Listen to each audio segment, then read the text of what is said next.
Everybody, I wanted to share with you my NECA Mondo Gecko figure. Out of the packaging, yes, of course, I took him out of the packaging. Absolutely had to be done.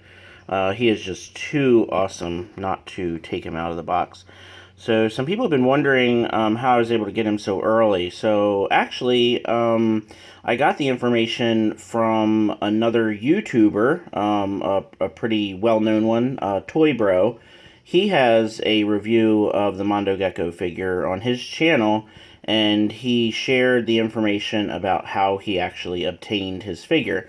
So it's a company called AliExpress, which I had never heard of before until I saw it in Toy Bro's video. And when I went to the site, it's definitely like, some Chinese distributors and stuff, and I wasn't sure if it was totally legit, but after watching his video, I figured, all right, well, if he can do it, I can do it.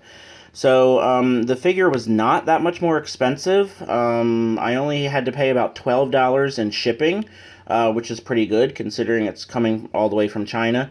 And I was really surprised because the estimated date of arrival was something like June 23rd. And I got this guy, I think, in about 2 weeks after I ordered him. So I was checking the tracking like every day, and the tracking was updated, but it didn't say anything about him already being over in the States and all that. So I was very, very surprised when I got this figure, and he's great. He's amazing. So I just have him posed this way. I have not, I'm sure you all know, NECA figure. You need to apply some heat to get the joints to move around safely without snapping or breaking. I'm sure many of you have had some not so great NECA experiences. So I have not done anything to him yet in terms of using the hairdryer to loosen up any of his joints. His shoulders are fine, his hips are fine, his knees are sort of okay, but his elbows are kind of like stuck right now. But I kind of love how he looks just right now on the skateboard, so I just didn't feel the need to mess with his elbows right now. I just think he looks great like this. And then the only other thing I took out of the packaging was his little, I guess this is supposed to be him before he was mutated. But I just like to kind of consider it to be his little kind of gecko buddy who's hanging out with him. So everything else I left in the packaging, secured in the packaging. I didn't really feel the need to take Kerma out of the packaging. I just didn't think it was necessary. It's neat that we're getting that figure, but it's really not one that I need in my collection. I know that I've already said in my previous Ninja Turtle collection video, I am definitely a bigger fan of the Super 7 figures. I always have been. I think the Super 7 figures, they just appeal to me a lot more because they're based off of the vintage toys instead of the cartoon likenesses like the NECA figures are.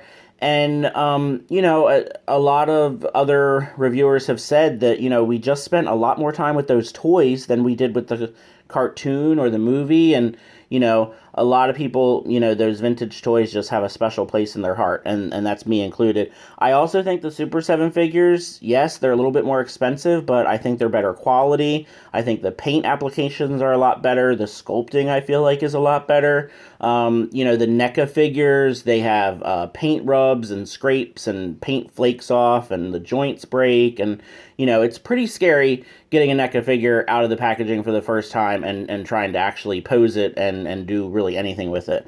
But I'm telling you, some characters from Ninja Turtles, they are so near and dear to my heart that I basically have to get everything that's associated with the character.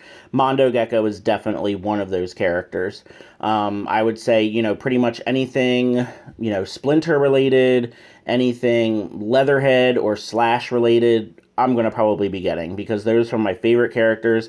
I definitely have, like, an affinity, I guess, for the reptilian characters, because, again, I would say Leatherhead and Slash are probably my two favorite villains.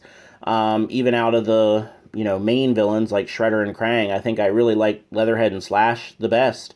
And then, except for the Turtles, definitely Splinter, Mondo Gecko,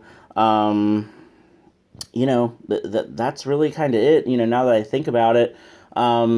you know, I just definitely Usagi. We all love Usagi Yojimbo, of course. But yeah, it's like, you know, I saw this Mondo Gecko figure, I watched Toy Bros review, and I was like, I've got to have it. I've got to go for it. I've got to try it. And I am so glad that I did. This figure is awesome. He got here so much faster than I thought, and I'm just going to really enjoy having this figure. And then, you know, once the Super 7 Mondo Gecko figure comes out, I'm going to be that much more excited. I'm going to have two really awesome, you know, collectible Mondo Gecko figures to go along with my vintage figure, and it's going to be great. But yeah, this figure is definitely worth picking up. He is super awesome, and I think, you know, except for the elbows, I haven't really had QC issues. You know, his head, his shoulders are all good. They're moving fine right out of the packaging. No paint issues at all. Had a little bit of trouble getting the tail on, but the tail is on there, so he is good to go. The skateboard is awesome. It has a nice, you know, weight to it. Of course, you know, it's going to roll. The only thing I'm nervous about is, like, on my shelf, I'm a little scared he's going to kind of roll off or take a dive, so I got to put him in a really, really safe place so he doesn't break. But, yeah, definitely pick up this figure if you can. If you have more patience than me, that's great. Try to get him at retail. The Target stores around me never, ever have Ninja Turtle NECA stuff. So I knew I was going to have to get this guy from somewhere besides finding him in the store at Target. So there we go. So it worked out. So do me a favor, like this video, subscribe, and more content will be coming. Thanks a lot.